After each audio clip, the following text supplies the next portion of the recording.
Ini seolah menjadi harapan buat kita semua bahwa ya reformasi akan kembali. Putusan kemarin ini ya semacam balasan lah. KPU mengizinkan orang yang melanggar hukum, orang yang berbuat salah untuk menjadi pemimpin kita. Entahlah.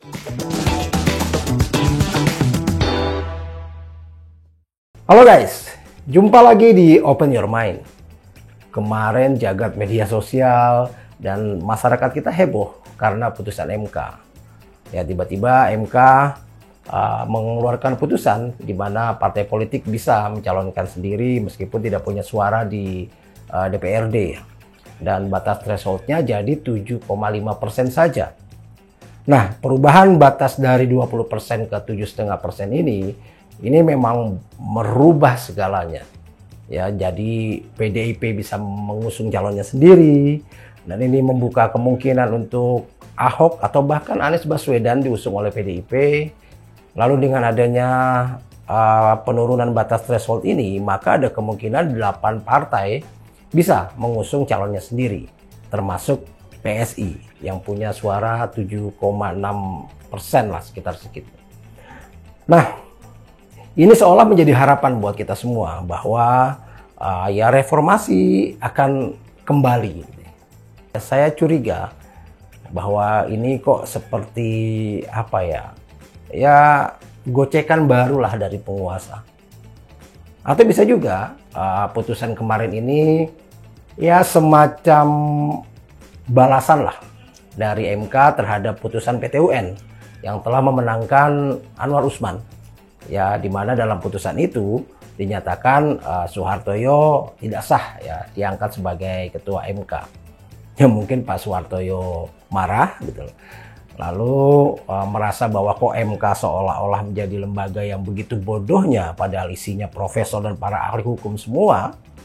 Dan seolah-olah MK ingin menunjukkan bahwa MK sangat paham dan mengerti masalahnya. Maka tiba-tiba keluarlah putusan ini. Dan tentunya sangat mengagetkan menurut saya sih. Bahkan mungkin bagi Pak Jokowi sendiri dan koalisinya. Kim yang udah begitu luar biasa, kemarin sudah deklarasi gitu ya. Siapa Ridwan Kamil dan Suswono itu, dengan yang saya lihat bahkan deklarasinya jauh lebih heboh dibandingkan deklarasi Pilpres kemarin. Lalu tiba-tiba keluar putusan ini.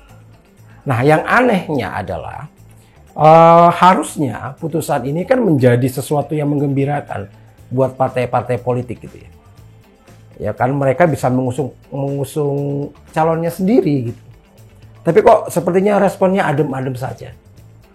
Bahkan malamnya langsung ada statement dari KPU yang akan membawa putusan MK ini dikonsultasikan dengan pemerintah dan DPR esok harinya. Jadi akan dibawa, dikonsultasikan dan dipelajari. Nah, begitu kita mendengar kata dipelajari, ya saya sudah ya sedikit menduga lah apa yang akan terjadi.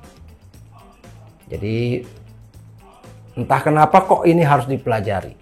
Padahal kalau kita lihat ya, putusan MK di Pilpres nomor 90 kemarin, ya bahkan pada saat DPR sedang reses pun KPU langsung merevisi PKPU-nya gitu ya, merespon putusan MK 90 itu. Nah, lalu kenapa yang ini tidak? Kan seharusnya memang putusan MK ini ya bersifat final and binding ya, mengikat gitu, dan tidak ada norma hukum lain yang bisa membatalkan itu harusnya.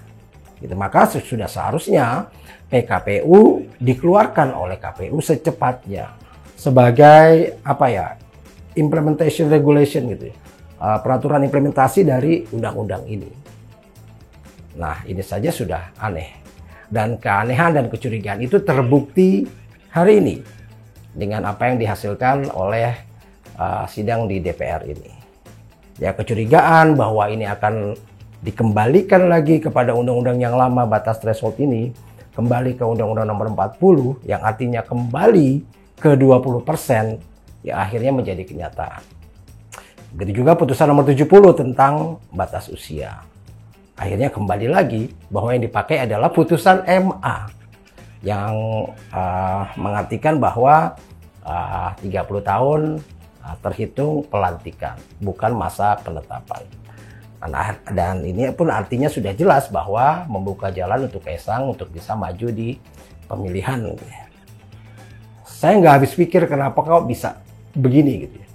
Padahal dalam tata perundang-undangan dan hukum kita sudah jelas bahwa MK ini kan adalah lembaga yang memberikan tafsir terhadap undang-undang yang ada gitu. Nah, jika tafsir yang sudah diberikan oleh MK, ini harusnya menjadi patokan bagi seluruh lembaga lah yang berhubungan dengan undang-undang itu untuk diikuti. Harusnya seperti itu, karena MK adalah lembaga tertinggi harusnya yang berhak untuk menafsirkan itu. Jadi harusnya tidak ada, bahkan DPR apalagi pemerintah yang bisa membatalkan putusan itu. Inilah yang menjadi keanehannya. Dan kalau menurut saya, keanehan-keanehan ini melengkapi segudang keanehan yang lain yang selama ini terjadi di setahun belakangan ini kurang lebih. Dari putusan MK di Pilpres dan seterusnya. Dan yang lebih aneh lagi, kenapa kok semuanya adem-adem saja? Seolah-olah apa yang dilakukan oleh pemerintah ini benar dan tidak ada salahnya. Padahal kita lihat secara hukum perundang-undangan saja sudah salah. Belum lagi kalau kita lihat norma dan sebagainya. Kelihatan sekali bagaimana usaha dari pemerintah untuk membuat Pak Ridwan Kamil bisa menjadi calon tunggal di sana. Ya, kota kosong disingkirkan karena ada kemungkinan akan jadi bahan yang memalukan, lalu dimunculkanlah calon independen gitu ya. Kemarin dengan segala macam kasus maling KTP-nya gitu. Yang anehnya terbukti pencurian data KTP, tapi bukan dicap sebagai hal yang melanggar hukum, tapi justru malah hanya dikurangi jumlah KTP-nya saja. Ini kan aneh, seolah-olah KPU mengizinkan orang yang melanggar hukum, orang yang berbuat salah untuk menjadi pemimpin kita. Entahlah kenapa begini rusaknya tata hukum dan ketatanegaraan kita dengan segala macam peristiwa yang menurut saya di luar akal sehat.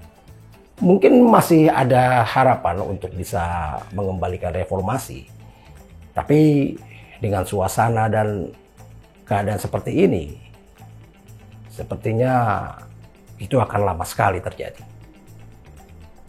Salam and open your mind.